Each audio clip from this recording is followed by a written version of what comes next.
অমৃত হচ্ছে, আমরা তো জানি সেই দেবতা আর দানবরা সাগর মন্থন করে অমৃত উঠেছিল, এই রকম সব জানি। আর অমৃত কি? দেবতারা সেই অমৃত পান করে অমর হয়ে গেছিলেন। অমৃত কি? যেটা নাকি মৃত হয় না। যেটা মৃত হয় না সেটা জন্মও হয় না। যার মৃত্যু নেই তার জন্ম নেই।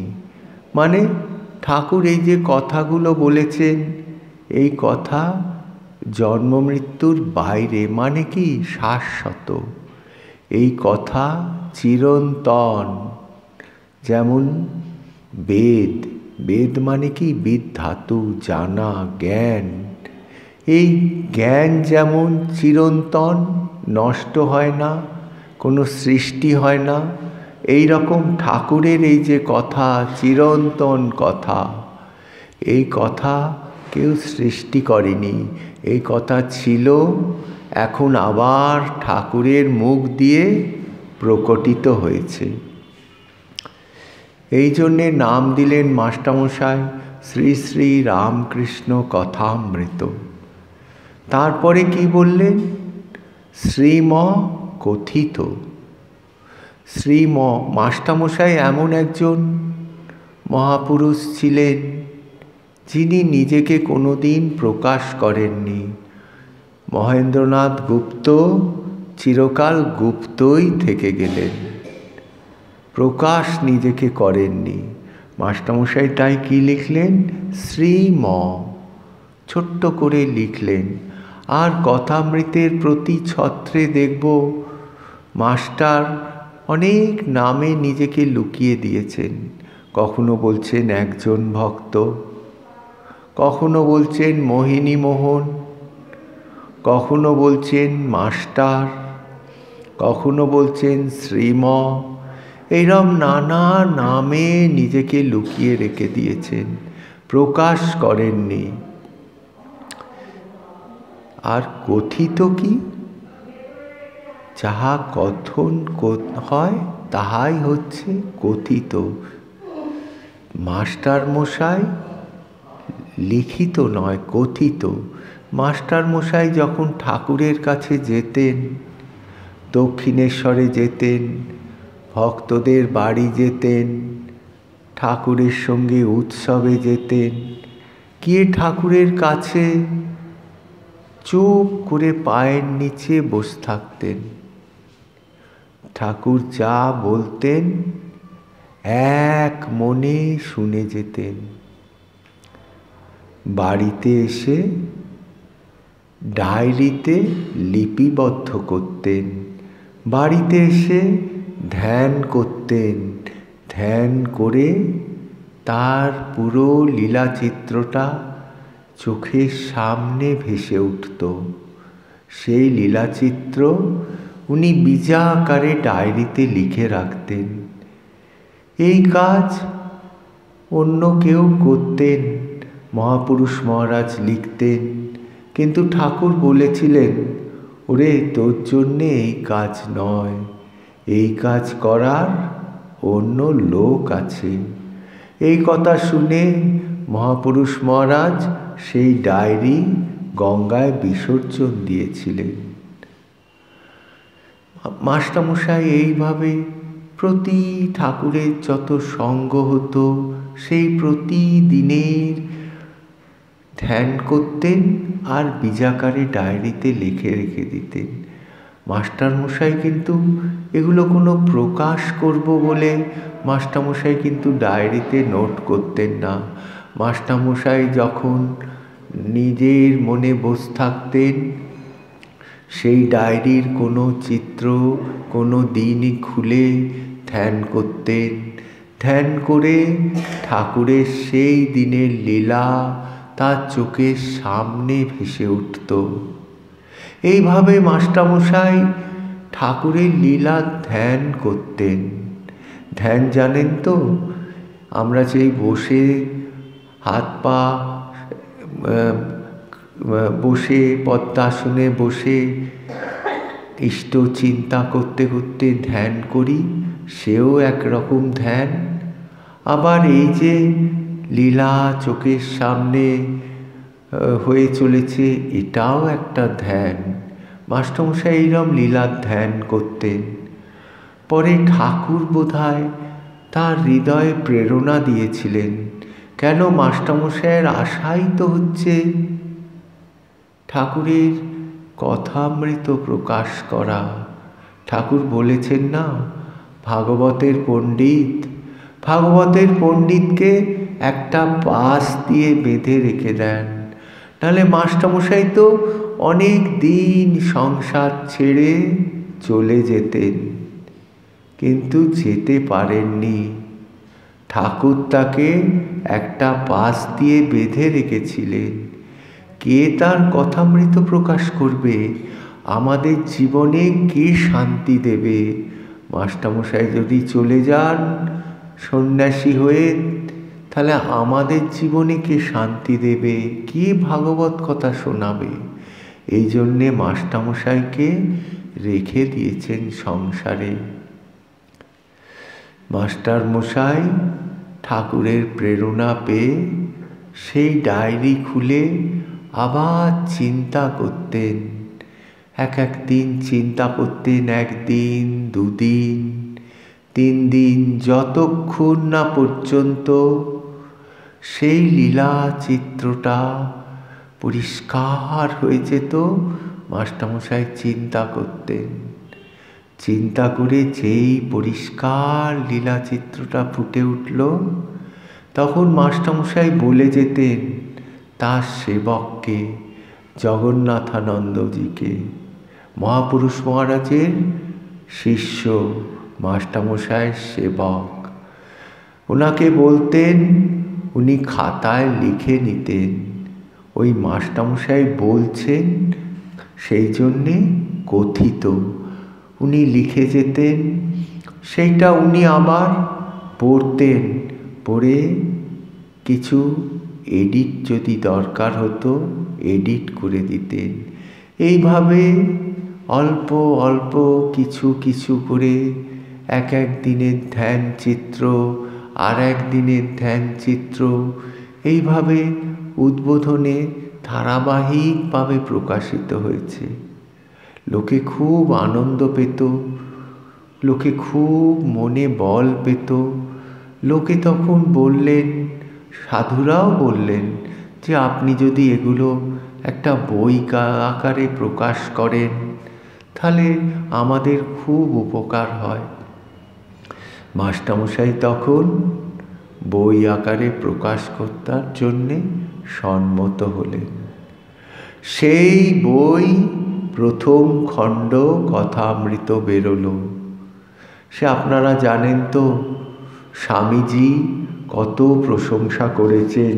স্বামীজি লিখেছেন, মা লিখছেন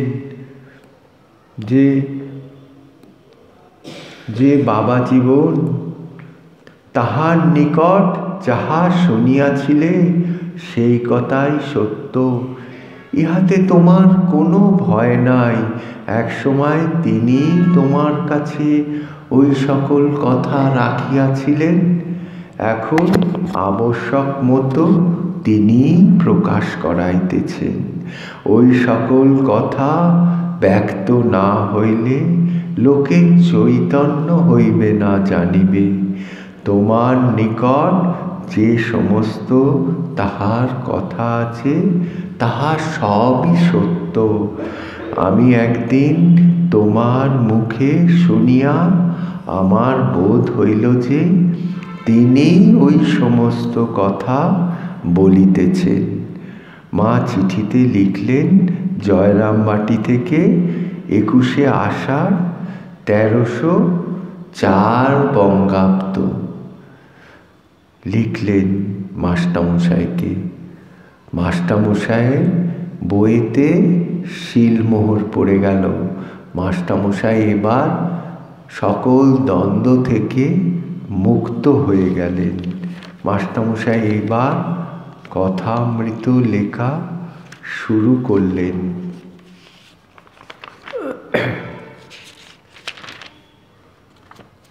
মাস্টারমশাই লিখছেন, লেখার প্রথমে লিখলেন, প্রথম দর্শন তব কথামৃতম তপ্ত জীবনম কবিভিড়ীড়িতং কল্মষাপহম শ্রবণমঙ্গলম শ্রীমদাততম ভুবি গৃণন্তি ये ভূরিদা জনঃ। এটা শ্রীমদ্ ভাগবতের গোপী গীতা, যেটা কিনা রাস পঞ্চম অধ্যায়ের একটা অধ্যায় আছে। রাস পঞ্চম অধ্যায় কি? ভগবান শ্রীকৃষ্ণচন্দ্রের যত লীলা আছে তার মধ্যে রাস হচ্ছে মুকুটমণি লীলা। সেই রাস লীলায় একটা অধ্যায় এই গোপী গীতা আছে। কখন আছে? ভগবান শ্রীকৃষ্ণচন্দ্র রাসলীলায় রাসস্থলী থেকে হঠাৎ অদৃশ্য হয়ে গেলেন।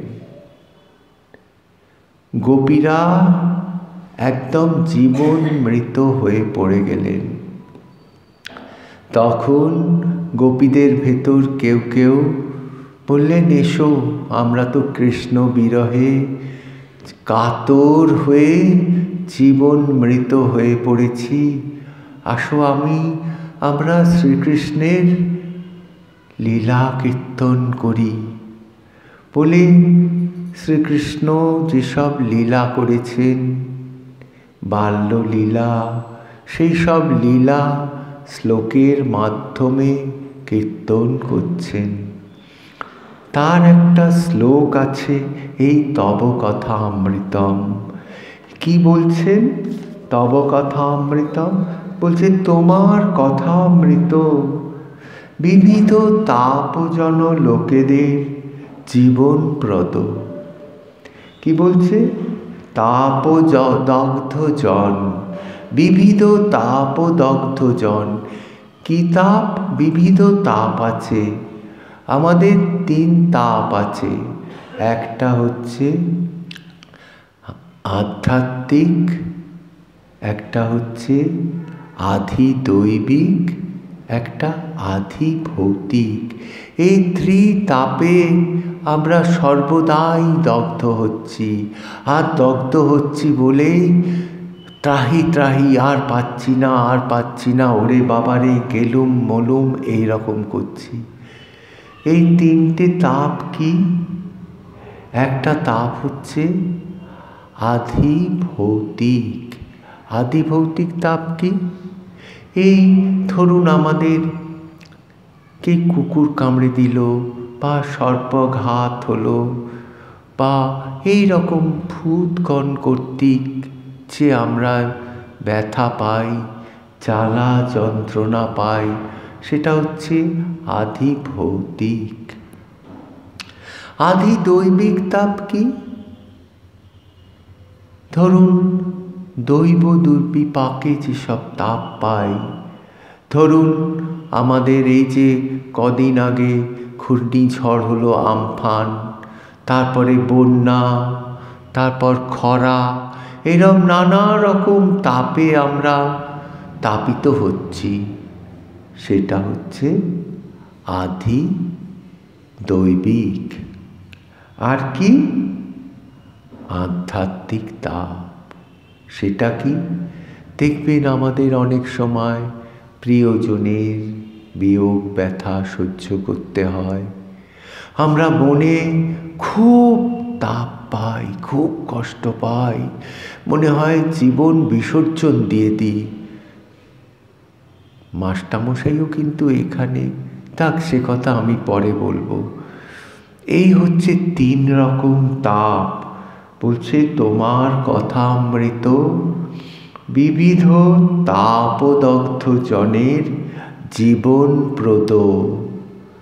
এই যে তোমার কথা অমৃত শুনছে মানুষ, বলছে গোপীরা, এই যে ভগবানের লীলা কথা গান কীর্তন করছেন, এটা তাদের এই যে কথামৃত তাদের কর্ণকুহরে ঢুকছে, তাদের যে তাপ হয়েছিল সেই তাপ প্রশমন হয়ে যাচ্ছে।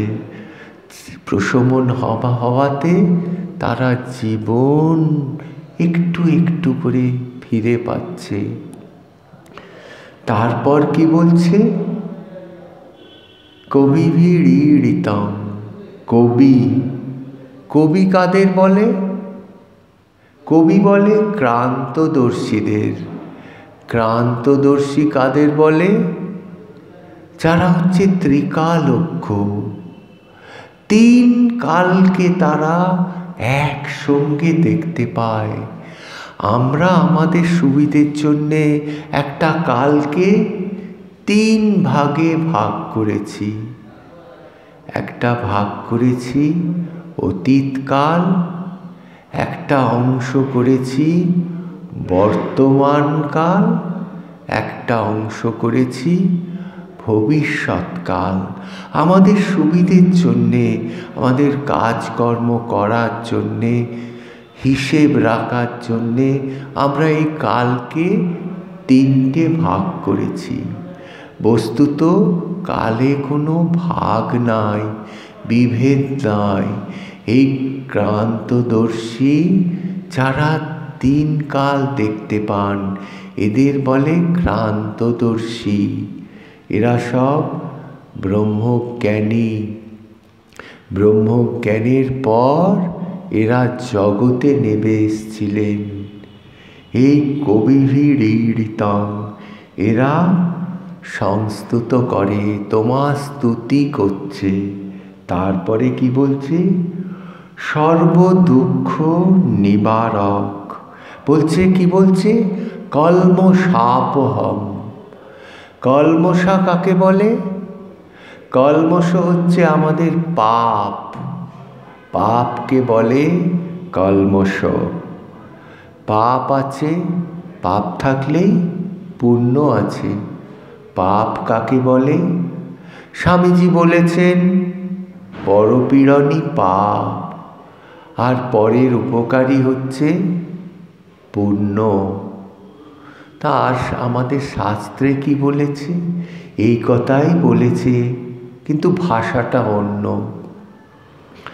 বলছে কাজ, আমরা যখন কোনো কাজ করি সঙ্গে সঙ্গে আমাদের এক একটা সংস্কার হয়ে যায়।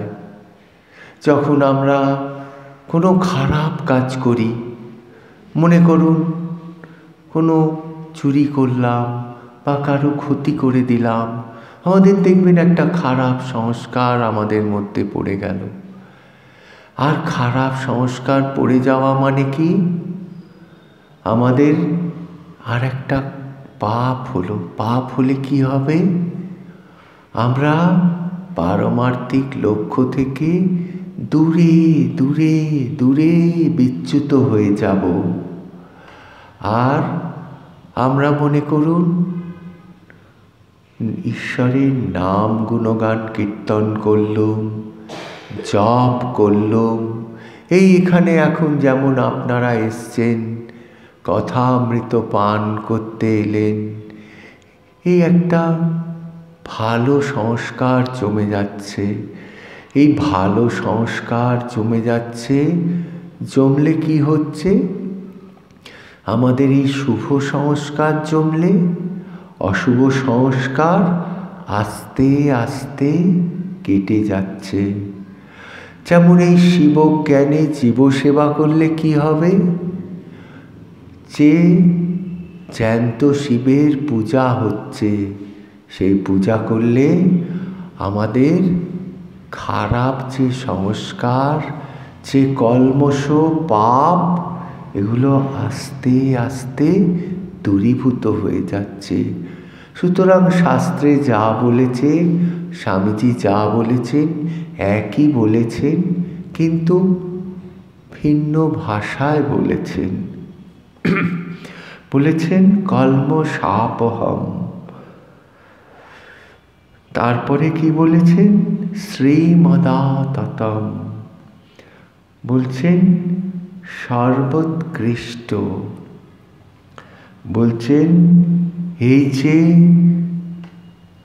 কথা, ভগবানের কথা সর্বোৎকৃষ্ট, এর চেয়ে উৎকৃষ্ট কথা হতে পারে না। আমাদের খাওয়া দাওয়া, সুন্দর দৃশ্য দেখা, যত কিছু উৎকৃষ্ট আছে, এর মধ্যে কি বলছে? সর্বোৎকৃষ্ট। আমরা সুন্দর জায়গায় সুন্দর দৃশ্য দেখি, কিন্তু সুন্দর অনেক সময় ঘটনা দেখি, কিন্তু এর স্থায়িত্ব কতক্ষণ? ম্যাক্সিমাম আমরা যতদিন বেঁচে থাকি ততদিন এর স্থায়িত্ব। অনেকে আবার বিস্মৃতি হয়ে যায় বয়সের ভারে, স্মরণে রাখতে পারে না অনেক সুন্দর সুন্দর দৃশ্য, সুন্দর সুন্দর ঘটনা, যেটা আমাদের সুখপ্রদ, সেইটা তারা মনে রাখতে পারে না। কিন্তু কি? তার কথা সর্বোৎকৃষ্ট। কেন?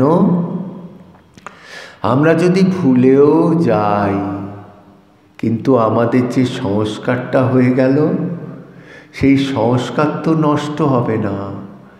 সেই সংস্কার আমাদের অশুভ সংস্কারকে নাশ করে দিয়েছে। সুতরাং এটা সর্বোৎকৃষ্ট, আমাদের পরজগতের সঙ্গে যাবে আমাদের। সে মীরাবাই কি বলছে? রাম রতন ধন পাও, বলছে রাম রতন ধন, বলছে খরচে না খুঁটে বাহ, চোর না লুটে, বলছে খরচা করে শেষ করা যাবে না। আর কি? ধন সম্পদ চোর নিতে পারবে না, লুটপাট করতে পারবে না, বাটপার এসে নিতে পারবে না। বলছি এমন সম্পদ, এই হচ্ছে সর্বোৎকৃষ্ট। আর কি বলছেন? ভুবি গৃণন্তি ভূরিদা জানাহা, বলছে তোমার এই সর্বোৎকৃষ্ট এই যে কথা, যারা গান করে জগতে, তাদের মতো দাতা নেই। কেন তাদের মতো দাতা নেই? কেন বলছে? অনেকে দেখুন কোটি কোটি টাকা দান করে দিচ্ছে, কিন্তু কি তারা ঈশ্বর মানে না, নিজেকেও বিশ্বাস করে না। তাদের এই দান সফল হচ্ছে না। যাদের দান করছে সেই দান তাদের সফল হচ্ছে না। কেন? দান করছে, তারা নিজের অজান্তে দান করছে, সেই দান তারা সঠিক জায়গায় করছে না। সেই জন্যে তারা নিজেকেই মানে না, ঈশ্বরকে মানে না। তারা নাস্তিক, তাদের দানটাও পর্যন্ত ঠিকভাবে দান হচ্ছে না, ঠিক জায়গায় দান হচ্ছে না। যদি তারা শিব জ্ঞানে জীব সেবা করে, শ্রম দান করে, অর্থ দান করে, বিদ্যা দান করে, তাদের ঠিক জায়গায় দান হবে। আর যদি ভগবানের নাম গান করে, সংকীর্তন করে, তাও ঠিক জায়গায় দান হচ্ছে। কেন? তার কীর্তনাঙ্গ সাধন হচ্ছে, তার নিজের যা সংস্কার, সেই সংস্কার তার সাধনের সঙ্গে সঙ্গে তার যে পাপ আছে, তার যে খারাপ সংস্কার আছে, সেগুলো নাশ হচ্ছে। আর যারা সংকীর্তন শুনছে তাদের কি হচ্ছে? শ্রবণাঙ্গ সাধন হচ্ছে। তারা হরি কথা শুনছে, তারা হরির নাম করছে, হরির নাম শুনছে, কানে যাচ্ছে, কান থেকে হৃদয়ে চলে যাচ্ছে। হৃদয় গেলেই তাদের সংস্কার, যে খারাপ সংস্কার দূর হয়ে যাচ্ছে। সুতরাং তারা পরের মঙ্গল করছে। সুতরাং তাদের মতো দাতা এই জগতে আর নেই। তারা পারমার্থিক জিনিস দান করছে, এমন জিনিস দান করছে যে দান তারা তাদের ইষ্ট পথে ঠেলে দিচ্ছে।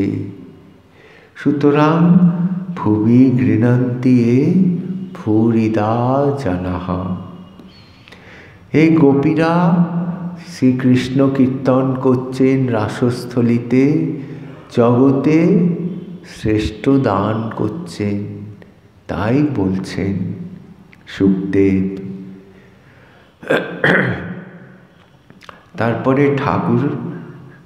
তারপরে মাস্টারমশাই ঠাকুরের কাছে এসছেন প্রথম দর্শন। কি বলছেন? গঙ্গা তীরে দক্ষিণেশ্বরে কালীবাড়ি, মা কালীর মন্দির, বসন্তকাল, ইংরাজি 1882 খ্রিস্টাব্দের মার্চ মাস। ঠাকুরের জন্মোৎসবের কয়েকদিন পরে শ্রীযুক্ত কেশব সেন ও শ্রীযুক্ত জোসেফ কুক সঙ্গে 23শে ফেব্রুয়ারি বৃহস্পতিবার 12ই ফাল্গুন 1288 বঙ্গাব্দ শুক্লা ষষ্ঠী। মাস্টারমশাই সঠিক দিন দিয়ে দিলেন, দিয়ে নির্দিষ্ট করছেন এটা কবে হয়েছিল।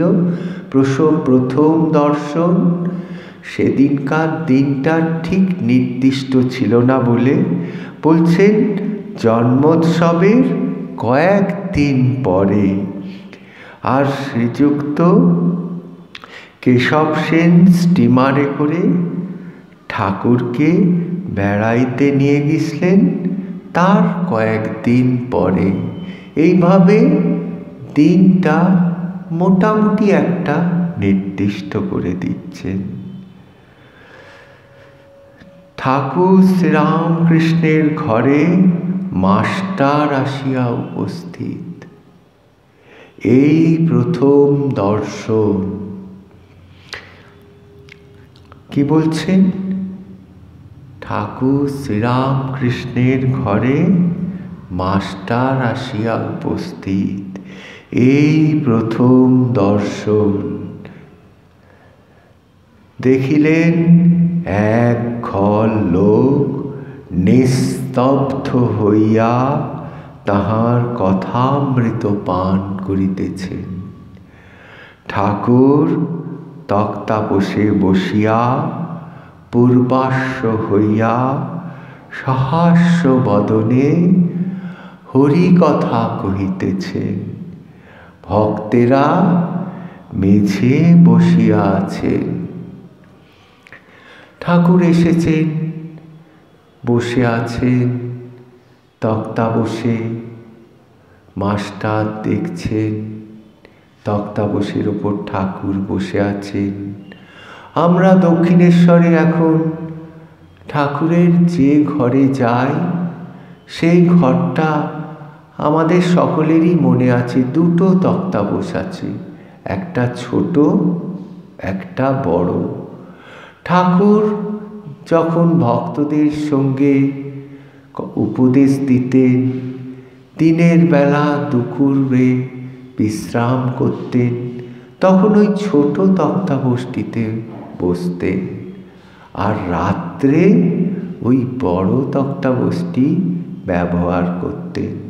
ঠাকুর রাত্রে স্বয়ং তো খুব একটা যেতেন না, ওই হয়তো একটু শুলেন আবার উঠে পড়লেন, কিন্তু ওই রাত্রে ওই তক্তাপোষটাই ব্যবহার করতেন। কি বলছেন? পূর্বাশ্ব হইয়া হরি কথা কহিতেছেন। হরি কথা কি? হরি কাকে বলে? যিনি আমাদের হরণ করে নেন। কি হরণ করে নেন? টাকা পয়সা, ধন সম্পত্তি না, তিনি আমাদের ওই যে কলমশ আগে বললেন, পাপ তাপ অশুভ সংস্কার, যে সংস্কারের জন্যে আমরা পারমার্থিক পথে অগ্রসর হতে পারি না, সেই হরি সেই সব সংস্কার হরণ করে নেন। হরি কথা কহিতেছেন। ঠাকুর তক্তা বসে বসিয়া হরি কথা কহিতেছেন। ভক্তরা মেঝে বসিয়া আছেন। মাস্টারমশাই যে যে বিষয়ে আলোচনা করবেন পূর্বে তার একটা ছোট্ট সূত্র দিয়ে দেন। এখানে কি বলছেন? কর্মত্যাগ কখন, এই সূত্রটা দিয়ে দিলেন। এইবারে যে অংশটা আমরা আস্বাদন করব সেই অংশটার মধ্যে ওই কর্মত্যাগের বিষয়ই আছে। মাস্টার দাঁড়াইয়া অবাক হইয়া দেখিতেছেন। মাস্টার ঘরে ঢোকেননি। কেন?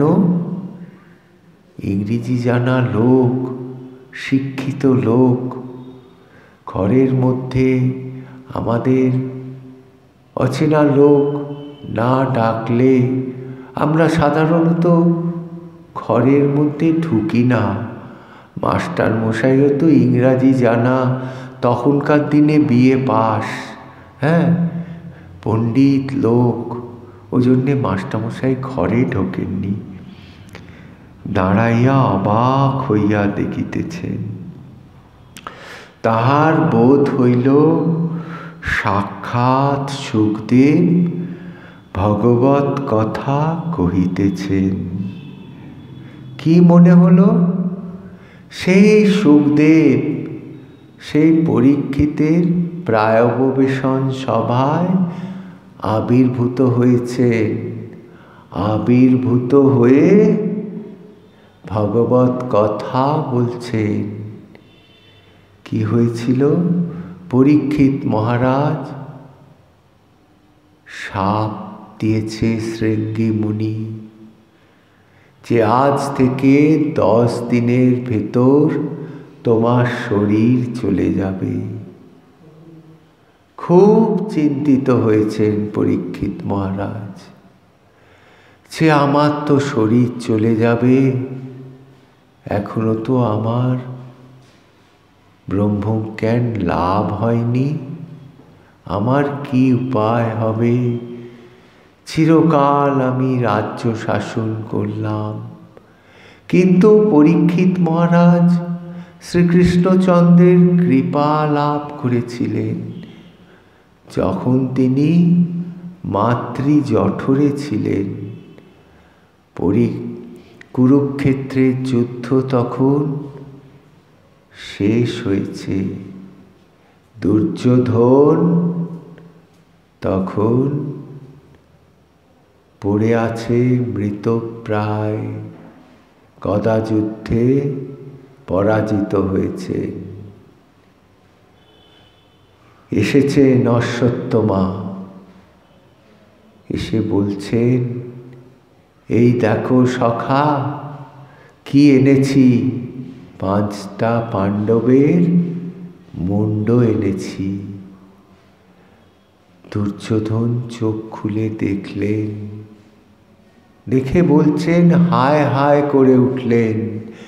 একে তো মৃত্যু যন্ত্রণা, তার উপর ওই 5টা মুন্ড দেখলেন। দেখে বললেন, এ তুমি কি করেছ? তুমি কার মুন্ড নিয়ে এসছো? পঞ্চপাণ্ডবের যে 5টা সন্তান ছিল, আমাদের শেষ বংশধর, তুমি সেটাও শেষ করে দিলে। বংশ নাশ হয়ে গেল। হায় হায় করে উঠেছেন। এদিকে পঞ্চপাণ্ডবেরা তখন শিবিরে ফিরে এসছেন। ভগবান শ্রীকৃষ্ণচন্দ্র তো জানতেন যে আসবেন অশ্বত্থমা, নিধন করতে আসবেন। পঞ্চপাণ্ডবকে নিয়ে চলে গেছেন অন্যত্র, দ্রৌপদীকেও নিয়ে চলে গেছেন। এসে দ্রৌপদী শিবিরে ঢুকে মূর্ছিত হয়ে গেলেন। বললেন, আমার 5টা ছেলে একসঙ্গে চলে গেল, তার আগে অভিমন্যু চলে গেছে, সুভদ্রার সন্তান। বংশ নাশ হয়ে গেল। মূর্ছিত হয়ে পড়ে আছেন। ভীম এলেন, অর্জুন এলেন, তাদের সখা এলেন, দ্রৌপদীকে জ্ঞান ফেরালেন। দ্রৌপদী বলছেন, আমি জীবন রাখব না। তখন ভীম বললেন, বুঝতে পেরেছেন শ্রীকৃষ্ণচন্দ্র, অর্জুন বুঝতে পেরেছেন। বললেন, এ অশ্বত্থমার কাজ, আর তো কেউ জীবিত নেই। অশ্ব লাগালেন রথে, ছুটছেন অশ্ব নিয়ে। অশ্বত্থমা বুঝতে পেরেছেন, উনিও ছুটছেন অশ্ব নিয়ে রথে। ধরে ফেলেছেন। এমন সময় ওনার কাছে সেই অস্ত্র ছিল ব্রহ্মশির। উনি প্রয়োগ করলেন। সবাই ছুটে এসছে, সব মুনি ছুটে এসছে, যে কি করলে তুমি, জগৎ নাশ হয়ে যাবে, সংবরণ করো অস্ত্র। অর্জুনও প্রয়োগ করে দিয়েছিলেন। কেন? প্রয়োগ করলে অর্জুনরা নাশ হয়ে যাবে, রক্ষা করার জন্যে অর্জুনরাও প্রয়োগ করে দিয়েছিলেন। তখন অর্জুনদের বললেন, তোমরাও অস্ত্র সংবরণ করো। অর্জুন বললেন, আমি সংবরণ করে নিতে পারি। অশ্বত্থমা বললেন, আমি তো সংবরণ করতে জানি না, বাবা আমাকে এই মন্ত্র শেখাননি। দ্রোণাচার্য বলে, এই অস্ত্র একজনের প্রাণ নষ্ট করে দেবে, বলো কার প্রাণ নষ্ট করি? তখন অশ্বত্থমা ওই বাণ, পরীক্ষিত তখন মাতৃ জঠরে, তার দিকে তাক করে দিলেন। ওই বাণ, পরীক্ষিত মহারাজ তখন জঠরে, বাণ ঢুকেছে মায়ের গর্ভে। বাণের তেজে সারা অঙ্গ ঝলসে গেছে, প্রাণ চলে যাবার একটু আগে। ওই যে শ্রীকৃষ্ণচন্দ্র জঠরের মধ্যে ঢুকলেন, ঢুকে সমগ্র তেজ নিজে অঙ্গে ধারণ করলেন। ধারণ করে পরীক্ষিত মহারাজকে রক্ষা করলেন। পরীক্ষিত মহারাজ তখন মাতৃ জঠরে সেই যে শ্রীকৃষ্ণচন্দ্রের রূপ দেখেছিলেন, সেই রূপ উনি ভুলতে পারেননি। আজীবন সেই রূপের সন্ধান করেছেন, সেই রূপের পুজো করেছেন, সেই রূপের কীর্তন করেছেন। সেই পরীক্ষিত মহারাজ আজকে মৃত্যু শয্যায়, আর 10 দিন বাদে প্রাণ চলে যাবে। সব মুনিদের প্রায়োপবেশন সভায় আহ্বান করলেন, বলে, কেউ আছো তোমরা আমাকে এই 10 দিনে আমাকে মুক্ত করে দিতে পারবে? কেউ পারলেন না। তখন সুখদেব, পরমহংস চূড়ামণি সুখদেব এলেন। গায়ে পোশাক নেই, যুবক এসেছেন, জ্যোতির্ময় দেহ। বললেন, আমার এই রকম হয়েছে, আপনি কি আমাকে 10 দিনে আমাকে মুক্ত করে দিতে পারবেন? বলে, পারবো। বলে বললেন, মহারাজ আপনি শুনুন, আমি আপনাকে 10 দিনে মুক্ত করে দেব। সেইখানে প্রথম এই ভাগবত প্রকটিত হয়েছিল জগতে।